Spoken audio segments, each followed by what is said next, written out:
जब भी प्रेम की बात होती है तो श्री कृष्ण राधा के प्रेम की मिसाल सबसे पहले दी जाती है। राधा कृष्ण के प्रेम को जीवन आत्मा और परमात्मा का मिलन कहा जाता है। तो आज हम जानेंगे दोस्तों, श्री राधा रानी की मृत्यु कैसे हुई। चलिए फिर शुरू करते हैं। राधा कृष्ण का बचपन का प्यार थी। श्री कृष्ण जब 8 साल के थे तब दोनों ने प्रेम की अनुभूति की। राधा कृष्ण के दैवीय गुणों से परिचित थी। उन्होंने जिंदगी भर अपने मन में प्रेम की स्मृतियों को बनाए रखा। यही उनके रिश्ते की सबसे बड़ी खूबसूरती है।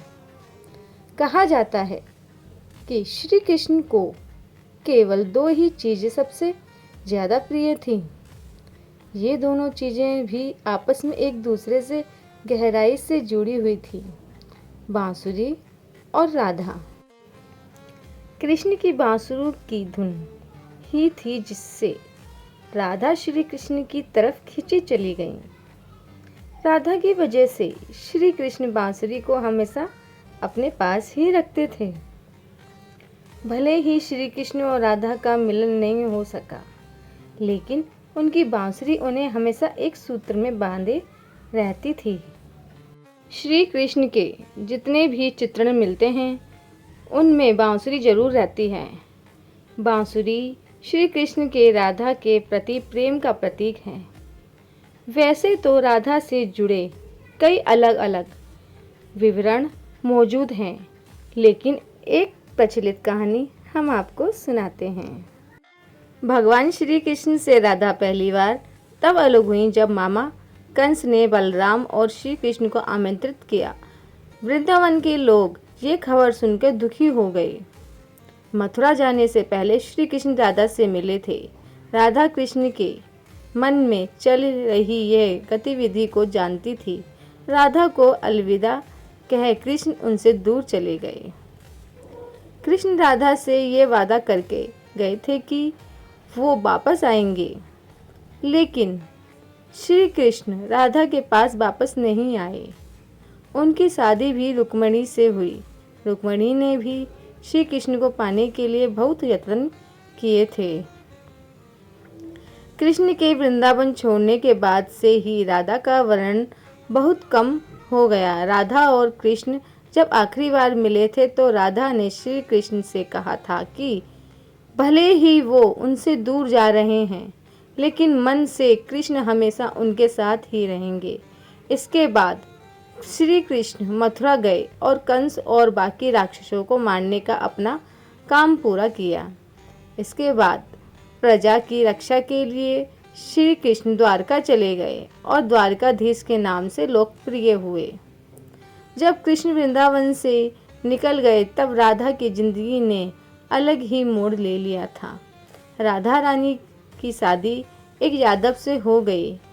राधा ने अपने दाम्पत्य जीवन की सारी रस्में निभाई और बूढ़ी हुई, लेकिन उनका मन तब भी श्री कृष्ण के लिए समर्पित था। राधा ने पत्नी के तौर पर अपने सारे कर्तव्य पूरे किए। दूसरी तरफ श्री कृष्ण ने अपने दैवीय कर्तव्य निभाए। सारे कर्तव्यों से मुक्त होने के बाद राधा रानी आखिरी बार अपने प्रियतम कृष्ण से मिलने गई। जब वह द्वारका पहुंची तो उन्होंने कृष्ण से रुक्मिणी और सत्यभामा से विवाह के बारे में सुना, लेकिन वह दुखी नहीं हुई। जब कृष्ण ने राधा को देखा तो बहुत प्रसन्न हुए। दोनों संकेतों की भाषा में एक दूसरे से काफ़ी देर तक बातें करते रहे। राधा जी को कान्हा की नगरी द्वारिका में कोई नहीं पहचानता था।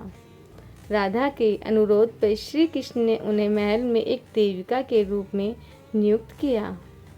राधा दिन भर महल में रहती थी और वह महल से जुड़ी कार्य देखती थी।